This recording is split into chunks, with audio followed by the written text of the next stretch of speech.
بسم اللہ الرحمن الرحیم۔ فرمان مصطفیٰ صلی اللہ علیہ وسلم ہے، جسے یہ پسند ہو کہ اللہ پاک کی بارگاہ میں پیش ہوتے وقت اللہ پاک اس سے راضی ہوں تو اسے چاہیے کہ کثرت سے درود پاک پڑھیں۔ اگر بچے پوچھیں کہ اللہ کہاں ہے تو انہیں کیا جواب دیا جائے اور اس موقع پر کیا احتیاطیں ضروری ہیں؟ واقعی یہ بہت نازک سوال ہے۔ عام طور پر لوگ ایسے سوال پر اوپر ہاتھ اٹھاتے ہیں کہ اللہ اوپر ہے، حالانکہ یہ بہت سخت کلمہ ہے، اس لیے کہ اللہ پاک کسی جگہ میں ہونے سے پاک ہے۔ مساجد کو اللہ کا گھر بولتے ہیں، خانہ کعبہ کو بھی بیت اللہ یعنی اللہ کا گھر کہتے ہیں، لیکن اس سے مراد یہ نہیں ہے کہ اللہ وہاں رہتا ہے۔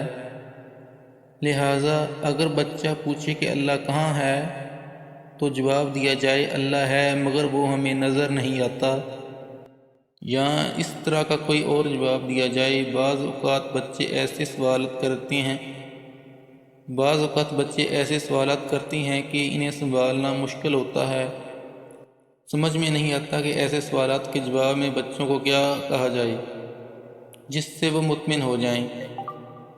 بچے پوچھتے بھی ہیں کہ اللہ کہاں ہے، کیسا ہے، کتنا بڑا ہے، نعوذ باللہ۔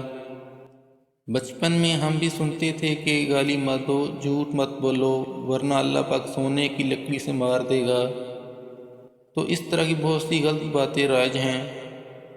ایسے سوالات کے جوابات میں بچوں کو اللہ پاک کی ذات صفات کے متعلق بتایا جائے کہ اللہ پاک موجود ہے، ہمیں رزق دیتا ہے۔ حضرت سیدنا سہل بن عبداللہ تستری رحمۃ اللہ تعالیٰ علیہ کے ماموں جان حضرت سیدنا محمد بن سوار رحمۃ اللہ تعالیٰ علیہ نے جو طریقہ اختیار کیا تھا وہ اگر اپنایا جائے تو بڑا مفید ہے۔ چنانچہ حضرت سیدنا محمد بن سوار رحمۃ اللہ تعالیٰ علیہ نے حضرت سیدنا سہل بن عبداللہ تستری رحمۃ اللہ تعالیٰ علیہ کو سکھایا تھا کہ اللہ میرے ساتھ ہے، اللہ میرا گواہ ہے، اللہ مجھے دیکھ رہا ہے۔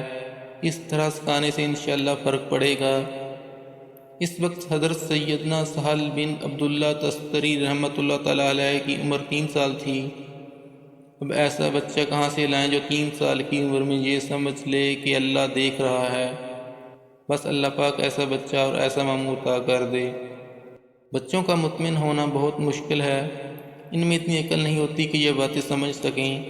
لوگ عموماً ایسے سوالات پر بچوں کو ڈانٹ دیتے ہوں گے کہ چپ کرو، تمہیں ان باتوں کی سمجھ نہ پڑے۔ اس طرح بچوں کو نہیں ڈانٹنا چاہیے۔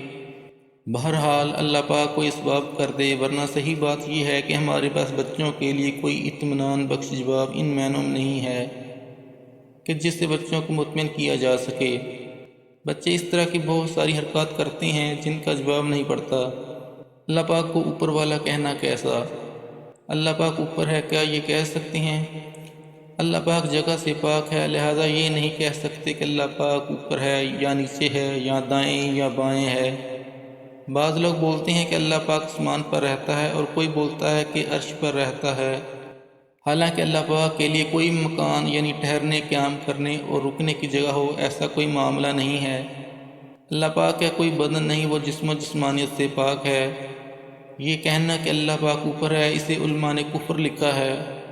اس کے بعد آپ کے ذہنوں میں یہ سوال ہو سکتا ہے کہ اللہ پاک اوپر والا یا اللہ پاک عرش پر ہے، یہ نہیں کہنا چاہیے، جبکہ ہم نے سنا ہے معراج کی رات سرور کائنات صلی اللہ علیہ وسلم عرش پر اللہ پاک سے ملاقات کے لیے تشریف لے گئے، اور عرش اوپر ہی ہے تو اس کا کیا مطلب ہے؟